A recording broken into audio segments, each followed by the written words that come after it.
Buenas tardes. Buenas tardes, señorita Zacarías. ¿Cómo está usted? Muy pensativa. Buenas tardes. Hola, Jessica. María Fernanda. ¿Cómo están? Hola, profe. Muy bien. ¿Y usted? Pues ya aquí estamos regresándonos.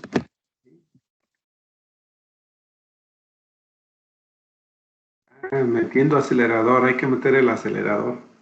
Vamos bien, ¿eh? Vamos bien, vamos bien. Ivonne Martínez Guerrero. Buenas tardes. Emily. Buenas tardes. Sofía Aranza. Aquí estamos. Natalia Guadalupe. Gusto en saludarla. Aquí está nuestra otra compañera. Órale, ¿por qué no quiere salir? Jessica, no, pues es Jessica la que está ahí. Pero aquí.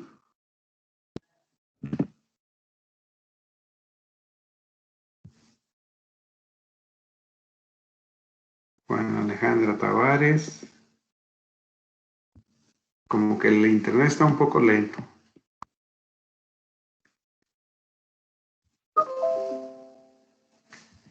Hola Aranza, hasta ahorita llegó su mensaje de saludos.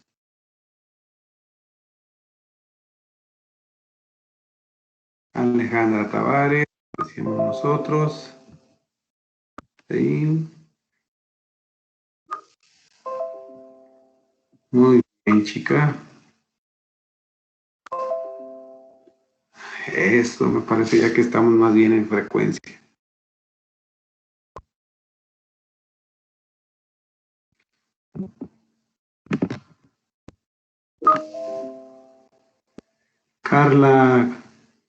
Carla, ya se nos juntó aquí, ya nos saludó, ¿verdad?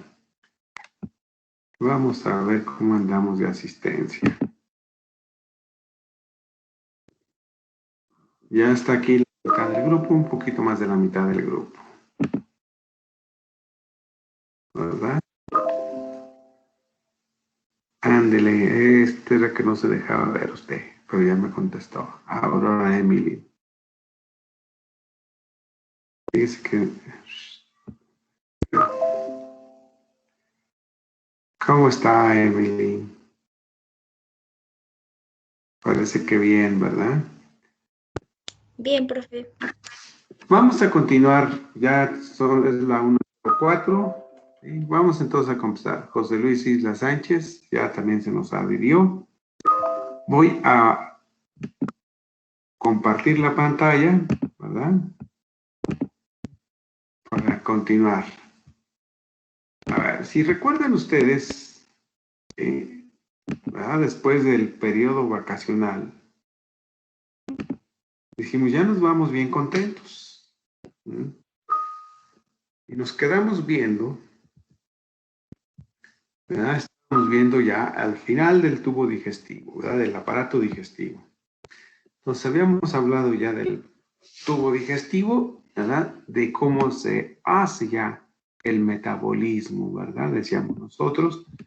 Cómo, ¿verdad? También decíamos ya la degradación de todos los componentes entra también al metabolismo, a producir la energía.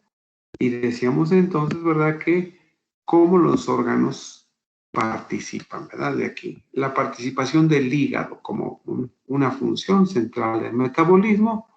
Decíamos, ¿en base a qué? ¿Verdad? A que el hígado, pues decíamos, allí iba todo, ¿verdad?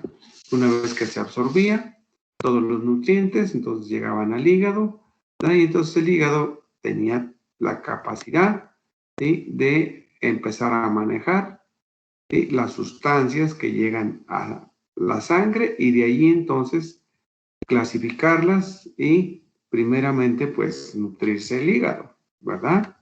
Lo que decimos, una descompensación metabólica pues rápidamente se va a observar en el hígado, ¿verdad? ¿Cómo se observa en el hígado una descompensación metabólica?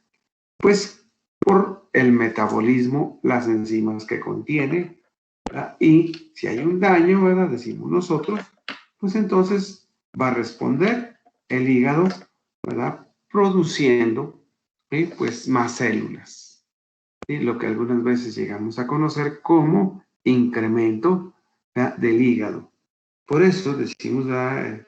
Podríamos achacarle esto, ¿verdad? Esta capacidad a los alcohólicos, ¿verdad? Decimos cuando les crece la barriga, pues les crece el hígado porque pues, le echan harta cerveza. Y ponerle harta cerveza al cuerpo es ponerle, ¿verdad? Energía que luego no la consumimos. Decimos, otra de las veces le damos más carbohidratos, ¿verdad? Y decíamos los carbohidratos, como van a llevar entonces al control de la glucosa, ¿verdad? Decimos, la glucosa se va, ¿verdad? A almacenar como glucógeno, ¿verdad? Decíamos nosotros. De tal manera que el control del azúcar, ¿verdad? En la sangre para mantenerlo, ¿verdad? A un valor homeostático constante, pues tiene que ver, ¿verdad? Con la formación de glucógenos por la glucogénesis y su degradación por la glucogenólisis. La formación, ¿verdad? De nuevas moléculas de glucosa, lo que llamamos gluconeogénesis, a partir de otras fuentes de energía diferentes del azúcar. Decíamos entonces una característica también, ¿verdad? De las células es que hepáticas que producen, ¿sí? En la degradación de las moléculas producen ácido acético y ácido acetacético, ¿verdad? Lo cual se conoce, ¿verdad? Como que estos son también productos parciales de la degradación de las grasas y decimos entonces que de esa manera, ¿verdad? Entonces el control de las grasas pues está parcialmente también en el hígado. También observen, decíamos, el hígado fabrica su propio colesterol, ¿sí? Y decimos nosotros, ¿verdad? Que el hígado, observen, ¿sí? Dice, ¿verdad? Que el hígado, el colesterol, ¿verdad? Aquí tenemos, no es un combustible, ¿verdad? ¿Sí? Estamos señalando aquí, ¿verdad? El colesterol no es un combustible para producir o degradarlo. No, vamos a quitar este porque esto nos está. Quitar la instantánea y poner aquí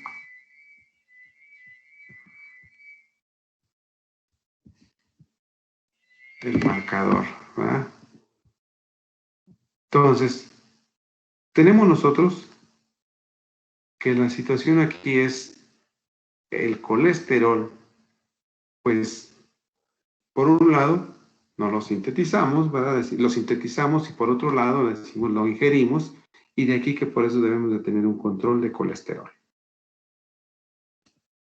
Entonces, hablamos nosotros, ¿verdad? De que las necesidades de colesterol son muy pequeñas para nuestro organismo, ¿verdad? Y nos dice, ¿verdad? Que entonces, ¿verdad? El 85% se produce en el hígado y por lo tanto el exceso de colesterol pues es importante. ¿Por qué? ¿Por qué el colesterol es importante, el exceso de colesterol? A ver, ¿quién me puede contestar? ¿En dónde encontramos al colesterol? ¿En qué parte de la célula lo encontramos? En la membrana. En la membrana, ¿verdad? Se queda en la membrana de las células. Y si nosotros vemos, entonces el colesterol le da rigidez a las células. De allí, ¿verdad? Que cuando nosotros decimos que el colesterol, ¿verdad? Está en exceso o ingerimos una dieta rica en grasas y colesterol, pues aquí tenemos nosotros que ese colesterol se va a unir, ¿verdad? A otras moléculas que son lipoproteínas. Y de aquí tenemos nosotros dos tipos de lipoproteínas. Las lipoproteínas de alta densidad y las lipoproteínas de baja densidad. Observen, hay que saber que las lipoproteínas de baja densidad transportan el colesterol y otros lípidos a las células, ¿verdad?, del organismo.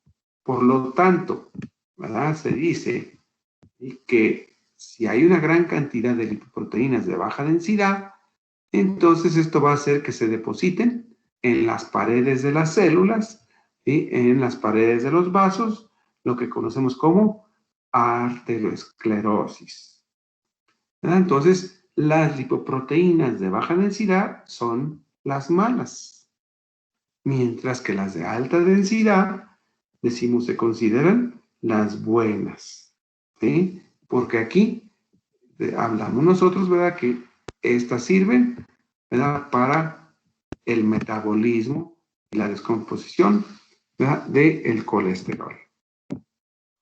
Entonces, lo que nosotros tenemos aquí es que existe una relación, ¿verdad?, que tanto de LDL como de HDL, ¿sí?, que es necesaria para hablar, ¿sí?, de cómo se mantiene este balance y controla entonces el metabolismo de las grasas.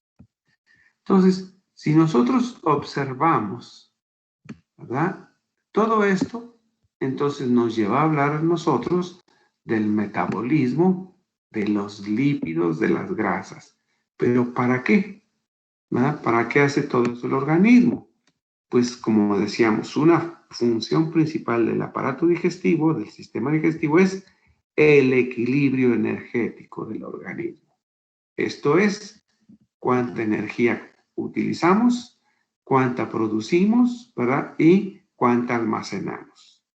De tal manera que el aporte energético proviene de la oxidación de los alimentos, la degradación en el ciclo de Krebs y la formación de ATP. ¿Verdad? Eso es lo que nos está diciendo aquí.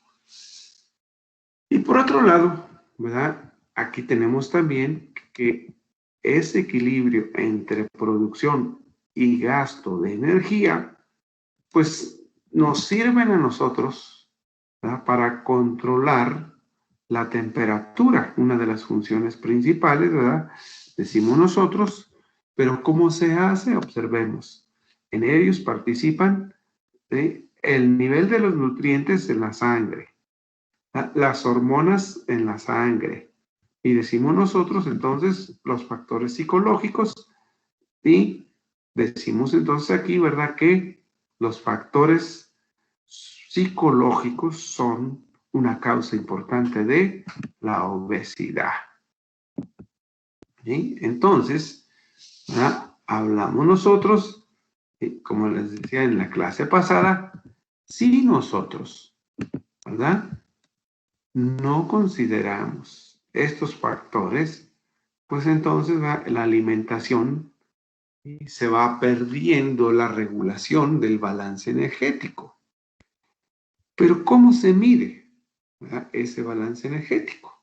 Bueno, pues básicamente hablamos nosotros de la cantidad de energía que requerimos, que se conoce como índice metabólico, ¿sí? Y el índice metabólico nos dice el valor energético de los alimentos y la cantidad, ¿sí?, que debemos consumir.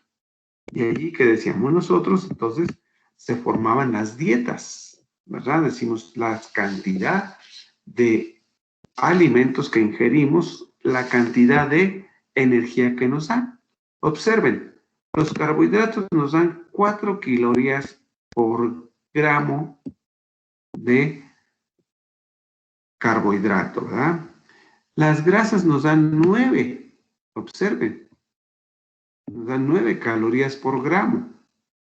Entonces, si ustedes ven, ¿verdad?, aquí la mezcla de carbohidratos, de proteínas, de lípidos, es lo que hace, ¿verdad?, que nuestro cuerpo se mantenga en condiciones al equilibrio o la homeostasis. Cuando en un individuo, ¿verdad?, se le mide la cantidad de energía que consume bajo condiciones de reposo, se le conoce como el índice metabólico basal. ¿Verdad? Es decir, decimos nosotros que esto refleja el suministro energético que requiere esa persona para realizar sus actividades, como respirar, mantener la función renal, la función cardíaca, y ese índice metabólico, por lo tanto, va a estar basal, va a estar dado por el área superficial, va a estar inferido por el sexo, por la producción de la tirosina. Observen aquí, la tirosina, ¿verdad? Una hormona que vamos a ver en el siguiente capítulo. Decimos también por la edad y decimos aquí, ¿verdad? Las emociones y los estados también, ¿verdad? Decimos aquí, de salud también tienen que ver. ¿Cómo afectan el índice metabólico?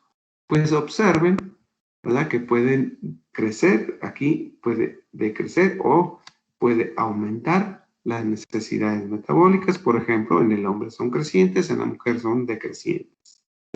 La tirosina puede crecer o disminuir el índice metabólico. Y decimos acá, ¿verdad? Factores como la edad, pues también cambian el índice metabólico basal.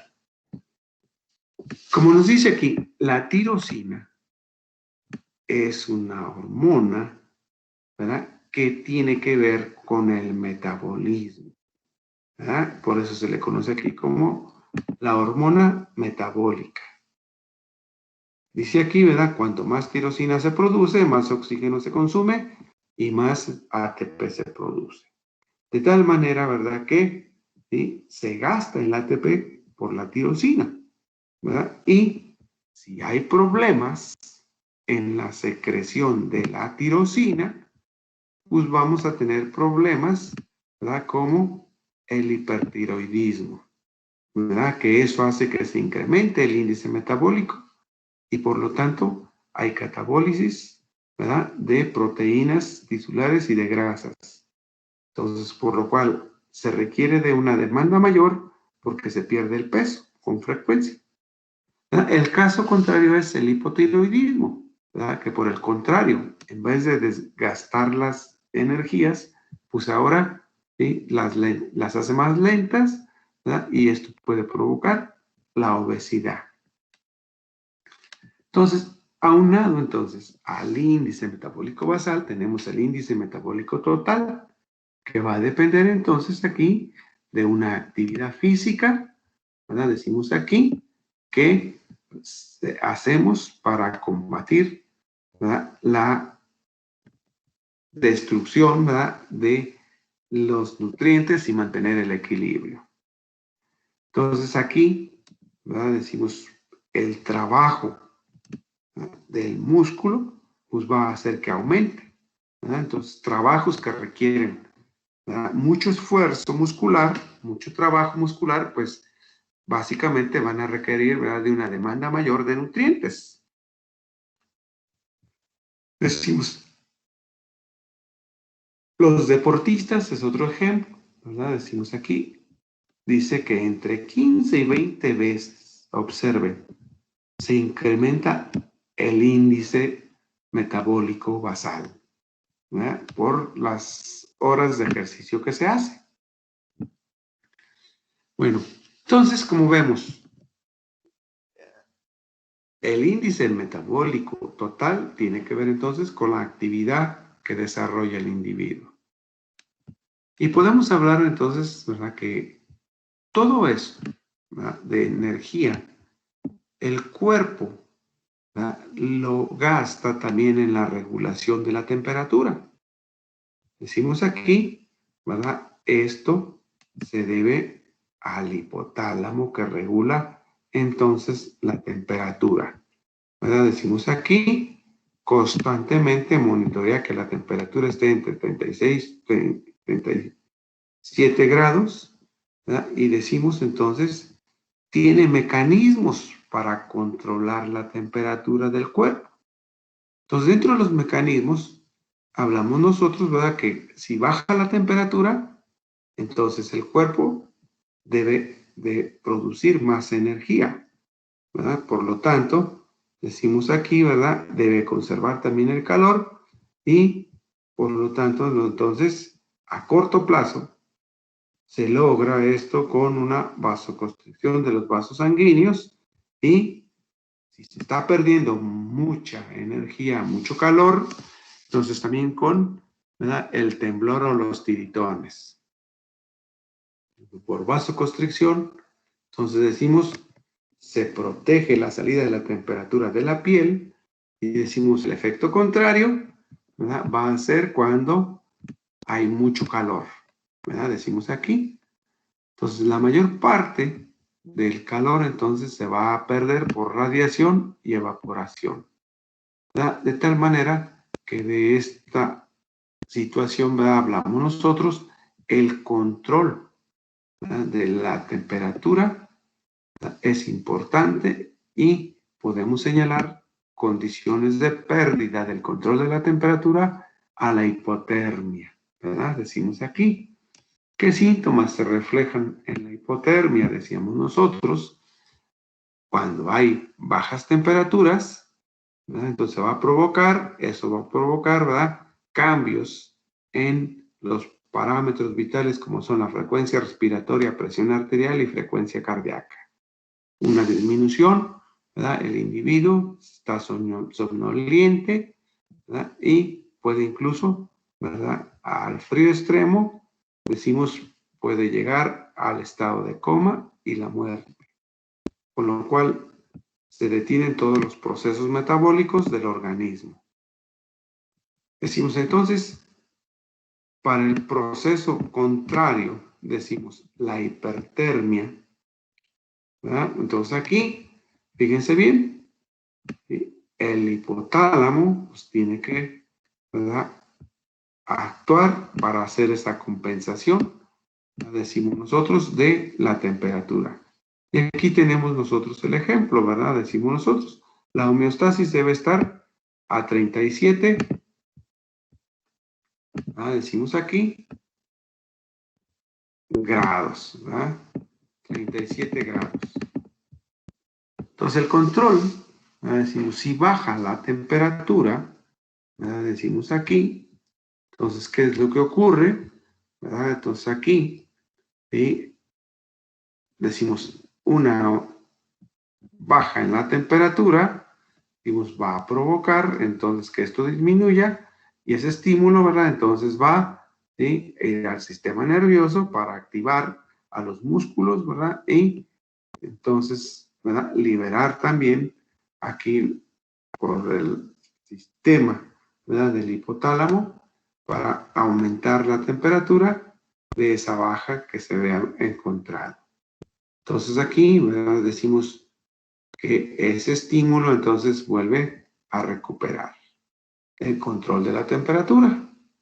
Y por el contrario, si se aumenta la temperatura, ¿verdad?, entonces decimos aquí, cuando se hace ejercicio, cuando es un clima caluroso, entonces la sangre se calienta, ¿verdad?, y eso pasa al sistema también del hipotálamo que lo detecta, ¿verdad?, y ahora pues va a activar la pérdida del calor por las glándulas sudoríparas a través de la piel, ¿verdad?, y abre entonces los poros, aumenta el flujo sanguíneo, ¿verdad?, para que se libere ese exceso de temperatura y se corrija otra vez la temperatura. Entonces, nosotros tenemos, ¿verdad?, que de esta manera, entonces, se controla la temperatura, ¿verdad? Decimos, existen los mecanismos para aumentar o para disminuir la temperatura. Entonces, características entonces importantes. Decimos nosotros que el control de la alimentación, ¿verdad? Decimos, ¿cómo se controla la alimentación? ¿Verdad? ¿Cómo es que actúa? ¿Verdad? Decimos nosotros, el organismo para controlar la temperatura, la alimentación. Entonces, hablamos nosotros, ¿verdad?, de que el control, decimos aquí, de la alimentación, pues viene dado, ¿verdad?, decimos aquí, por el centro de saciedad. ¿Verdad? ¿A qué nos referimos con el centro de saciedad?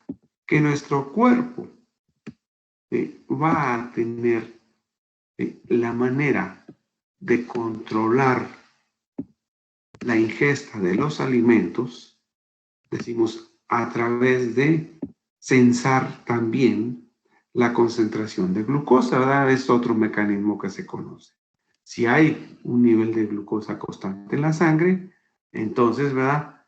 El organismo, pues le dice, ¿verdad?, a la insulina que no se libere, ¿verdad? Pero cuando hay un incremento de la concentración de glucosa en la sangre, aumenta la osmolaridad, ¿verdad? Los osmoreceptores la detectan y decimos entonces aquí, entra a trabajar, ¿verdad?, también la liberación de la insulina para degradar la glucosa. Pero nosotros tenemos entonces que los estímulos neuronales, ¿verdad?, también ayudan a controlar la glucosa, decimos, y la ingesta de los alimentos. Por lo tanto, ¿verdad?, hablamos ya también que a nivel local, ¿verdad?, la estimulación, ¿sí?, de las fibras nerviosas en el tracto digestivo promueven la liberación o la secreción, decimos, de hormonas que van a promover la ingesta o, ¿verdad?, la no ingesta de los alimentos. Bueno, muchachos, con esto, ¿verdad?, podemos explicar entonces ya que el organismo, ¿verdad?, se adapta a la cantidad de nutrientes, ¿verdad?, que requiere el cuerpo. Pero ¿qué hay en un recién nacido? ¿Verdad? Decimos que en un recién nacido, ¿verdad?, decimos cuando está en la placenta, ¿verdad?, en un feto, pues allí decimos no hay necesidad, mucha necesidad, ¿verdad?, de ingerir nutrientes, y el trabajo lo hace, ¿verdad?, a través de la necesidad de sus nutrientes que se los da la madre. De tal manera que si la madre no ingiere sus nutrientes durante el embarazo, pues entonces, ¿verdad?, va a tener efectos sobre el recién nacido. Pero por otro lado, cuando ya nace, entonces aquí, ¿verdad?, se inicia, fíjense bien, el reflejo de succión de la leche materna, ¿verdad? Y eso entonces va a activar, ¿sí?, decimos nosotros, todo el sistema digestivo, ¿verdad? Aquí de tal manera que precisamente por eso en los recién nacidos, ¿verdad?, este estímulo de succión, ¿verdad?, hace la acción de la alimentación del recién nacido aquí cada 3 o 4 horas. Entonces, con la aparición de los dientes, ¿verdad?, también, entonces vemos que aquí la necesidad de otros nutrientes, ¿verdad?, el apetito también se abre, ¿verdad?, y empieza el periodo de un crecimiento rápido de los niños. Y de tal manera que nosotros podemos hablar, ¿verdad?, que esto se incrementa las necesidades, el aporte calórico, y entonces también, ¿verdad?, tiene que ver, ¿sí?, la etapa, ¿sí?, de crecimiento y de desarrollo del individuo. Si nos vamos entonces aquí hasta la vejez, pues también vemos que el tracto digestivo tiene una actividad reducida. ¿Por qué? Porque se producen menos jugos gástricos, la peristaltis se hace más lenta, el gusto y el olfato se vuelven menos agudos, ¿verdad?, y se desarrollan las enfermedades periodentales, ¿verdad?, por lo cual muchas personas mayores, decimos, empiezan a tener problemas del tracto gastrointestinal, ¿verdad? Y pues eso va llevando al deterioro, ¿verdad?, del individuo. Con esto acabamos nosotros, ¿verdad?, lo que es ya, decimos nosotros, sistema digestivo. Pero faltaría hablar un poquito más de la obesidad, ¿verdad? ¿Por qué hablar de la obesidad? ¿Verdad? Porque nosotros tenemos, ¿verdad?, que la obesidad se ha convertido en la causa número 1 de enfermedades que llevan a la muerte, ¿verdad? Entonces, hablamos nosotros que el sobrepeso, ¿verdad?, la obesidad, pueden tener, ¿verdad?, una predisposición genética, o bien, ¿verdad? Aquí decimos, en la ingesta de alimentos en exceso, pues va a conllevar, ¿verdad?, a una acumulación de calorías, ¿verdad?, y almacenamiento de los nutrientes, ¿verdad?, que no van a ser ocupados. De tal manera que se trata como un problema de salud poblacional, ¿verdad? Y aquí entonces se pueden dar lo que es diferentes estrategias para reducir la obesidad. Entre ellas, las pastillas dietéticas, los fármacos dietéticos, y decimos nosotros, ¿verdad? Y la anorexia, ¿verdad?, es también un fenómeno que se debe a la dieta como moda, ¿verdad? Aquí también. Tenemos otra alternativa, ¿verdad?, que es la cirugía. Decimos, para reducir entonces la ingesta de los alimentos y controlar entonces al individuo.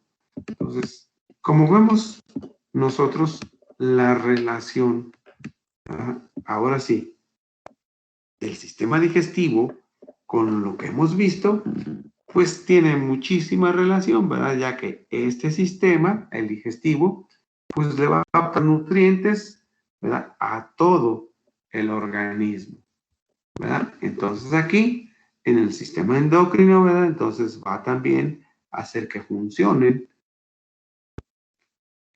las hormonas, ¿verdad?, decimos nosotros. En el sistema linfático, decimos aquí, pues también controlan, ¿verdad?, a través de la digestión, los vasos quilíferos. Recuerden que aquí está la linfa, y la linfa tiene que ver con la grasa, ¿verdad? La absorción de grasa, decimos, en los linfáticos, ¿verdad? Y de ahí, como dice, también pasar, entonces, ¿verdad?, a todo el cuerpo. Decimos en el sistema nervioso, pues se controla también el sistema nervioso al aparato digestivo, ¿verdad?, a través de fibras simpáticas, fibras que inhiben o estimulan los reflejos voluntarios, ¿verdad?, de la defecación. En el sistema respiratorio, pues decimos aquí que el digestivo le va a proporcionar nutrientes de energía y decimos, ¿verdad?, crecimiento y reparación. Pero a su vez, el respiratorio le va a aportar al digestivo, ¿verdad?, las necesidades de oxígeno para producir la energía. En el cardiovascular, pues igual, ¿verdad?, el digestivo proporciona nutrientes al corazón y vasos sanguíneos, ¿verdad?, va a mantener entonces los niveles de la sangre, y decimos, mientras que el sistema cardiovascular, pues le transporta a todo el cuerpo los nutrientes que son absorbidos. Si nosotros vemos entonces aquí una relación importante, observen, es con el tejido integumentario, ¿verdad? Porque el digestivo le proporciona los nutrientes, pero recuerden, la piel dice aquí, ¿verdad?, que sintetiza la vitamina D necesaria para la absorción de calcio, ¿verdad? Y hablamos también, ¿verdad?, que aquí se encuentra también el control de la temperatura, porque está el tejido dérmico, y decimos que proporciona entonces una manera de control de la liberación o almacenamiento de la temperatura. Entonces, muchachos, con esto terminamos el aparato digestivo. ¿Alguna duda? ¿Dudas, comentarios? A ver, jóvenes, ¿qué me dicen del aparato digestivo? ¿Sí cubrimos entonces los objetivos que viene en nuestro programa? Sí, profe. ¿Verdad? Ya cumplimos entonces, ¿verdad?, todos los mecanismos, los procesos mecánicos, los procesos químicos, cómo, ¿verdad?, se puede entonces hablar de nutrientes, energía, y cómo podemos hablar entonces de dietas, ¿verdad? Somos capaces ya de aprender, ¿verdad?, un poquito más de qué es lo bueno y qué es lo malo al momento de ingerir alimentos, ¿sí? Y qué decimos nosotros, ¿verdad? También del control, ¿verdad? Mucho. Entonces decimos, ¿verdad? Del control del tubo digestivo, pues está en el sistema voluntario. ¿Verdad? Entonces, con esto, ¿verdad? Terminamos de ver la unidad de digestivo. ¿Sí? Ahora vamos a pasar a nuestra siguiente unidad. ¿Sí? Nuestra siguiente unidad tiene que ver con el sistema. Dígame. Yo tengo una duda. A ver, escucho. Sobre colesterol, en el libro decía que pues la gran mayoría se sintetiza en el cuerpo. Entonces, Ajá. suponiendo que una persona no consuma nada de colesterol, podría continuar con pues, de manera normal. Sí, sí, o sea, o sea, la cantidad de colesterol es muy pequeñita. Si ustedes recuerdan, ¿sí? Generalmente en las dietas vegetales, pues los alimentos que provienen de las dietas vegetales, dice, no tiene colesterol, ¿verdad? Esa es una leyenda. ¿Por qué? Porque como decimos ahí, las cantidades son mínimas de colesterol, pero como nuestro cuerpo produce el 80%, ¿sí? El otro 20% que requiere el organismo, pues básicamente vienen en los alimentos, ¿verdad? Un pedazo de carne que comamos, ahí sí trae colesterol, ¿verdad? Decimos otro tipo de alimentos también que pueden traer colesterol, ¿verdad? Decimos, pues, puede ser también algunas, ¿verdad? Decimos grasas, ¿verdad? Que se acompañan también de colesterol. Entonces, sí, con eso, digo, básicamente si no ingerimos colesterol, pues nuestro cuerpo lo fabrica. ¿Sí le expliqué? Sí, profe, gracias. Sí, muy bien. Entonces, y es importante, fíjense también que es importantísimo el colesterol. Y ahorita en esta unidad que vamos a ver, porque es importante el colesterol para nuestro organismo. ¿Sí? Por lo cual vamos a pasar, ¿sí? A trabajar ahora con el sistema endocrino. ¿Sí? Si nosotros hemos estado, ¿se ve en la presentación, muchachos? ¿Sí se ve la presentación? Sí, profe. Si nosotros pasamos entonces ahora a entender el sistema que continúa, ¿verdad? Que es en el programa endocrino, vamos a ver, ¿sí? Que el sistema endocrino es el sistema de control más importante del cuerpo humano. ¿Por qué? Porque trabaja a una baja velocidad por moléculas mensajeras y usa el sistema circulatorio, ¿verdad? Entonces aquí ya estamos viendo la relación, ¿verdad? Entre el endocrino y el circulatorio. Pero aún más, observen, la relación que tiene pues con el sistema nervioso pues es bien importante. ¿Por qué? Porque a diferencia, ¿verdad?, de que el sistema nervioso trabaja a respuestas muy rápidas, por lo tanto a alta velocidad, esto se da por estímulos nerviosos y por comunicación eléctrica.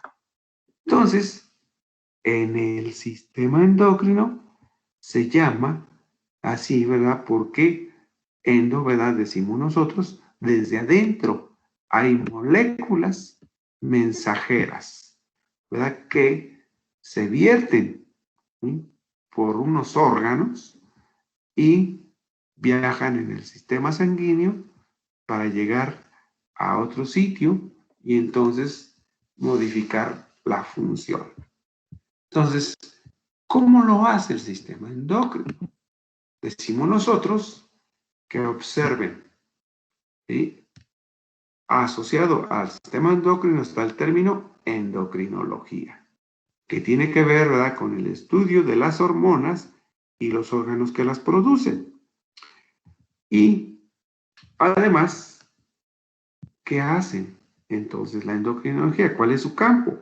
Ya que la endocrinología controla, el sistema endocrino controla los procesos como son la reproducción, el crecimiento y el desarrollo, Y asimismo, la movilización de las defensas del cuerpo, ¿verdad? Frente a infecciones, ¿verdad? Frente al estrés y el mantenimiento del equilibrio. Observen aquí de los electrolitos del agua y los nutrientes en la sangre, pues el sistema endocrino, ¿verdad? Entonces tiene mucho que ver, ¿verdad? Con ese control y que también tiene el riñón, ¿verdad? Decimos nosotros. Entonces, como decíamos, el sistema entonces endocrino va a controlar esa función. Y con el digestivo, pues también, ¿verdad? Va a promover la regulación del metabolismo celular y el equilibrio energético. Entonces, la endocrinología, ¿verdad? Y el sistema endocrino son importantes para nuestro cuerpo. Y aquí lo hacen a través de moléculas mensajeras que conocemos nosotros como hormonas. Entonces, ¿qué significa? En realidad, hormona significa despertar. ¿Y qué despierta? Pues al organismo, ¿verdad? Dice, provocan sus efectos en las células corporales, inicialmente mediante la alteración de la actividad celular, aumentando o disminuyendo el ritmo de los procesos metabólicos normales en lugar de estimular uno nuevo. Si nosotros vemos, ¿verdad? Aquí, hablar de hormona, fíjense bien, y despertar, dice aquí, es importante señalar que las hormonas van a actuar en una célula blanco y van a provocar una respuesta. Pero, ¿cómo? Provocando cambios. Primeramente hay lo que se conoce como la unión hormonal, ¿verdad? Decimos nosotros, esa es una de las primeras situaciones que debe suceder. A la unión de la hormona, ¿sí?, con una molécula de la célula, que es el receptor hormonal, se pueden producir cambios en la permeabilidad de la membrana o en la actividad eléctrica. Se pueden producir síntesis de proteínas o enzimas en la célula. Se pueden activar o desactivar enzimas. Se puede estimular la mitosis. Y observen, si se estimula la mitosis, pues va a llegar, ¿verdad?, a la división, ¿verdad? Recordemos que la división de la célula se da por la mitosis. Y luego, observen, ¿verdad?, que eso va a favorecer la segregación, ¿verdad? ¿Qué significa segregar? ¿Verdad? Que aquí, ¿verdad?, es cuando hablamos, ¿verdad?, de que la función se va a transmitir a un individuo, a otro individuo, y va a funcionar de la misma manera. Bueno, entonces, las hormonas son sustancias químicas que segregan las células endocrinas hacia los fluidos extracelulares, ¿sí? Y esos compuestos regulan la actividad metabólica de las células. De tal manera que nosotros podemos entender, ¿verdad?, que las hormonas son fundamentales, ¿verdad?, para el control, ¿sí?, decimos nosotros, de nuestro organismo. Observen, lo que primero debemos de entender del sistema endocrino es cómo se relacionan anatómicamente las estructuras. Aquí hay una cosa importante. Los órganos endocrinos son órganos pequeños, ¿verdad? Podemos decir, por ejemplo, la hipófisis es del tamaño, ¿verdad?, de un guisante, ¿verdad?, decimos nosotros, de un chicharito. Entonces el hipotálamo, pues, es también una parte chiquita. Decimos, la tiroides es otra glándula. Decimos, son glándulas pequeñas. Y decimos entonces que las hormonas se liberan al torrente sanguíneo en concentraciones nanomolares y femtomolares. A ver, ¿Quién me puede decir de qué cantidades en gramos estamos hablando? A ver, vamos a preguntarle a alguien que nos diga. ¿Cuántos gramos entonces? A ver, Tavares, por ahí salió usted. ¿De cuántos gramos estaremos hablando si la concentración es nanomolar?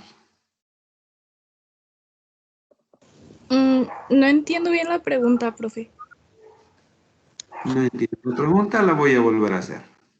De acuerdo a nuestra presentación, nos dice que las hormonas están a concentraciones de nanomolar y femtomolar.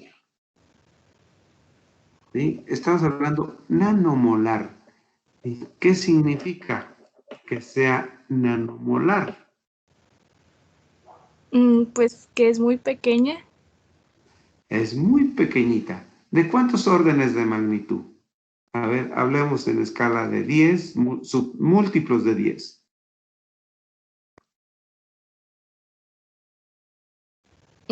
La verdad no estoy segura, pero sí estoy segura. Bueno, sé que es de más que pues los micromoles y así. Es mucho menos que micromoles. ¿Sí? Decimos nosotros milimolar, micromolar y nanomolar. Milimolar es una milésima de gramo. Micromolar es una millonésima de gramo. Y nanomolar, ¿a cuánto será igual? A ver. A la -9. A la -9. ¿Y femto?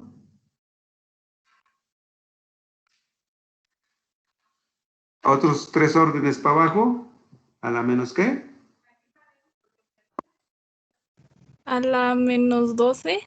A la -12 molar. Entonces, observen, ¿verdad? Esas cantidades tan pequeñitas, ¿sí?, de hormona son suficientes para causar cambios muy grandes. ¿Sí? ¿En dónde? En las células de nuestro cuerpo. ¿Sí? De tal manera, ¿verdad?, que decimos nosotros, ¿verdad?, que para poder entender, ¿sí?, la hormona, el sistema endocrino, entonces primeramente se tuvieron que separar las hormonas, identificar las hormonas. ¿De dónde? De los órganos endocrinos. Y si estamos diciendo que la hipófisis es el tamaño de un chícharo, entonces, ¿cuántos chícharos tendremos que juntar para obtener 1 miligramo de hipófisis? A ver, ¿cuántos chícharos tenemos que juntar?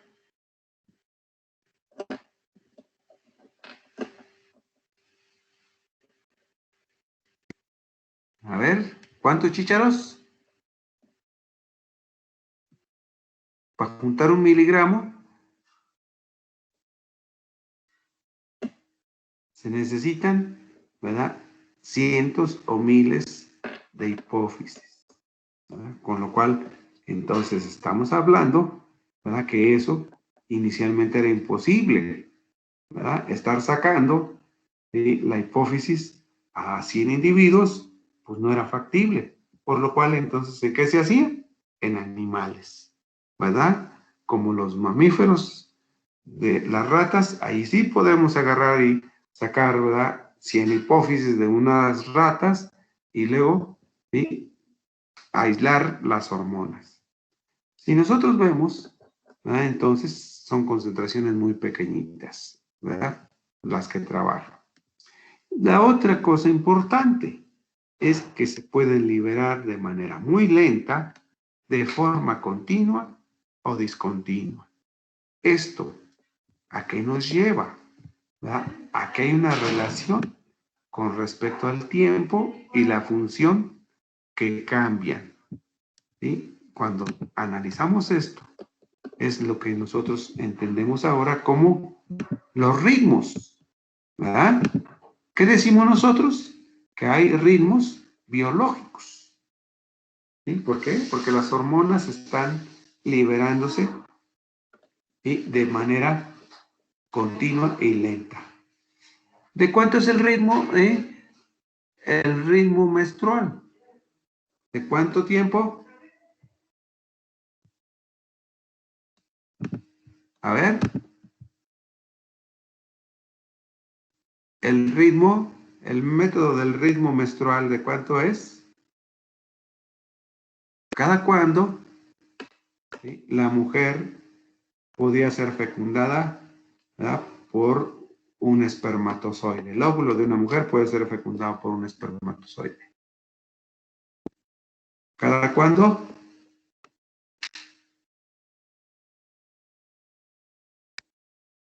A ver, respuesta. Cada 28 días. Ándele, ¿verdad? En un ciclo, ¿sí?, decimos que el ritmo o el ciclo menstrual, ¿verdad?, como dice aquí la compañera, pudieran ser cada 28 días, ¿verdad?, podía el óvulo de la mujer ser fecundado por un espermatozoide. Entonces observen que ese es el ritmo, ¿verdad?, del ciclo menstrual. Ahora, el dormir, ¿sí?, ¿de qué tamaño o de qué tiempo utilizamos nosotros para dormir? Es nuestro ciclo de sueño. Entonces, a ver, ¿quién nos dice quiénes son dormilones? 8 horas. 8 horas, dice por allí, ¿verdad? 8 horas, aquí, a ver. 6 u 8 horas, dice por allí. ¿Alguien no tiene ciclo de 12 horas? ¿De 9, de 10? ¿Alguien que sea dormilón? No hay problema, ¿verdad? También se puede tener, ¿sí?, un ciclo de 9, 10 horas.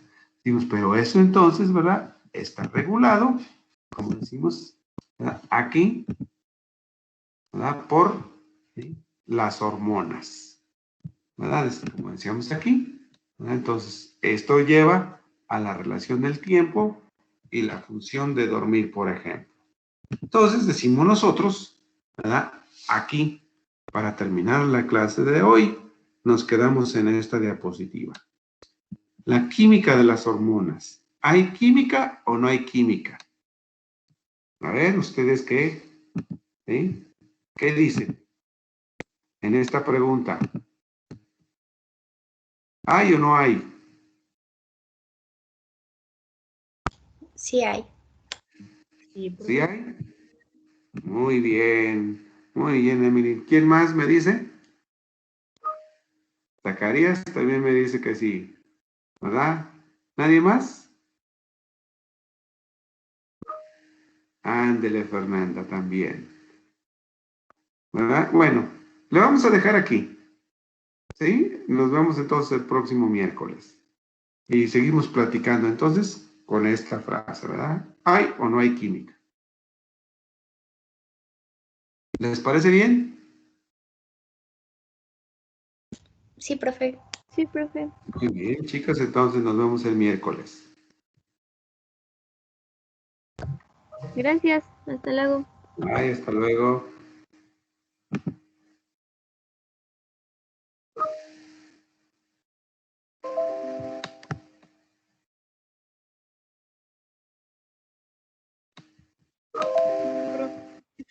Dígame. Bueno, tenía una duda, pero esa parte de las clases, si quiere, dijo que se vaya. A ver, vamos a ver. ¿Escobedo? Ajá.